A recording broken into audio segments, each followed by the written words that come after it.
నిజామాబాద్ జిల్లా దర్పల్లి మండలం దుబ్బాకలోని Indian overseas బ్యాంకులో దొంగతనానికి ప్రయత్నించారు. సైరన్ రావడంతో బ్యాంకు సిబ్బంది పోలీసులకు సమాచారం అందించారు. దీంతో పోలీసులు బ్యాంక్ ఎంట్రన్స్ కు తాళం వేసి ఒక వ్యక్తిని అదుపులోకి తీసుకున్నారు.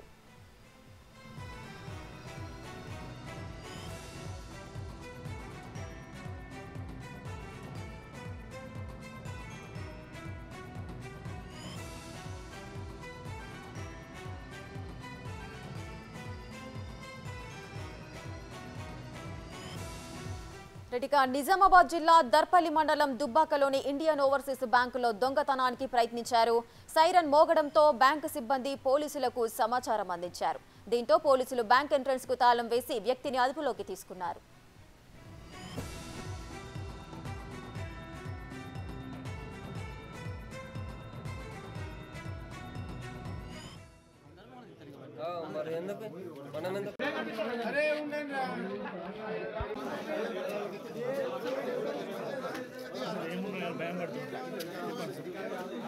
वीडियो बताते तुम देखो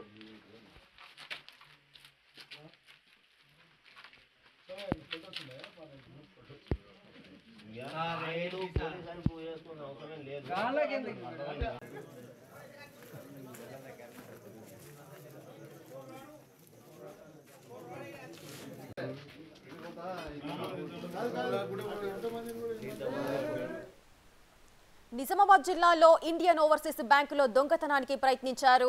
దీంట్లో భాగంగా ఒక వ్యక్తినైతే పోలీసులు అదుపులోకి తీసుకున్నారు. మరింత సమాచారం మా ప్రతినిధి రాజేష్ అందిస్తారు. రాజేష్,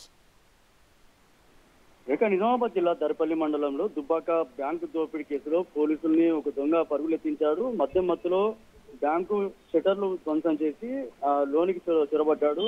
సైరన్ రావడంతో ఒక్కసారిగా పోలీసులు అలర్ట్ అయ్యారని చెప్పుకోవచ్చు. ఈ నేపథ్యంలో బ్యాంకు ద్వారానికి లాక్ వేసి పోలీసులు ఆపరేషన్ ని ప్రారంభించారు. అప్పటికే లోపల ఉన్న ఎక్కువ మంది దొంగలు ఉన్నట్టుగా పోలీసులు అయితే భావించారు. కిటికీల ద్వారా దొంగను గుర్తించారు పోలీసులు. బ్యాంకు దోపిడీకి 8 మంది వచ్చామని పోలీసులకు తప్పుదో పట్టించే విధంగా షట్టర్ లోపల షట్టర్ బయట ఉన్న పోలీసులతో మాట్లాడుతూ 8 మంది ఉన్నామని చెప్పి చెప్పడంతో ఒకసారిగా పోలీసులు అంతా అవాక్కయ్యారు. పెద్ద ఎత్తున పోలీసులు మోహరించి దొంగల్ని పట్టుకునేందుకు ప్రయత్నించినప్పటికీ వ్యక్తులతో బ్యాంకు చుట్టూ ముట్టడించారు పోలీసులు. ఈ నేపథ్యంలోనే నిందితుడు ఒక్కడే ఉన్నాడని తేలడంతో ఒక్కసారిగా దొంగను పట్టుకుని పోలీసులు రిమాండ్ చేశారు.